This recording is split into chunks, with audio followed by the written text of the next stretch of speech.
Big boss season 7 ലൈവിൽ big boss എല്ലാവരോടും living റൂമിൽ വന്നിരിക്കാൻ പറയുന്നു.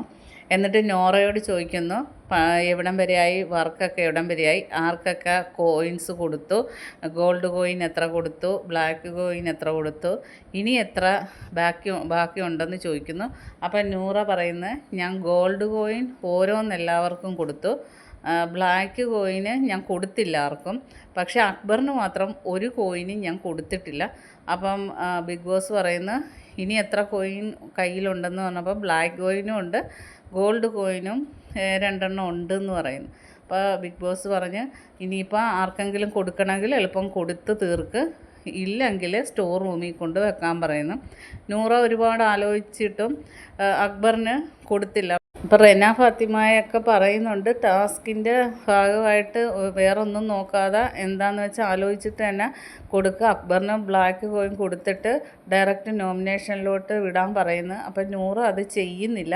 കാരണം ഇത്രയും മണിക്കൂർ നിന്ന് എല്ലാവരും ഒരുപോലെ കഷ്ടപ്പെട്ടത് കൊണ്ടായിരിക്കും നൂറ എല്ലാവരും പറഞ്ഞിട്ടും ബ്ലാക്ക് കോയിൻ കൊടുത്തില്ല. കാരണം നൂറ പറഞ്ഞത് ഇതിന് തൊഴിലിനിടയ്ക്ക് ഭയങ്കര വഴക്കും എല്ലാവർക്കും ഒരു ഡിസ്റ്റർബൻസ് ആയിരുന്നു. ജിഷിനും അതുപോലെ തന്നെ ആയിരുന്നു. പക്ഷേ ജിഷിന് അത്രയും ഇല്ലാത്തതുകൊണ്ട് ഒരു കോയിൻ കൊടുത്ത്, അക്ബർ കുറച്ച് കൂടുതലായിരുന്നു എല്ലാവരെയും ഇറിറ്റേറ്റ് ചെയ്യുന്നതെന്ന് പറഞ്ഞത് കൊണ്ടാണ് കൊടുക്കാഞ്ഞത്. പക്ഷേ നൂറ ആലോചിച്ചില്ല, അക്ബർ തൊഴിലാളികളുടെ നേതാവാണെന്ന് ആലോചിച്ചില്ല. തൊഴിലാളികളുടെ നേതാവിനെ പിണക്കി കഴിഞ്ഞാൽ നാളെ തൊട്ട് തൊഴിൽ നടക്കത്തില്ല.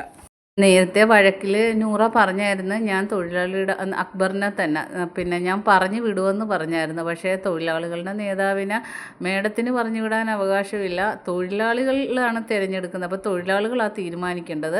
നാളെ അക്ബർ തൊഴിലാളികളോട് പണി ചെയ്യേണ്ടെന്ന് പറഞ്ഞാൽ നൂറയുടെ പവറൊക്കെ തീർന്ന്. അപ്പം നൂറ അത് ആലോചിച്ചിട്ടില്ല. ബാക്കി അപ്ഡേറ്റുമായിട്ട് വീണ്ടും കാണാം.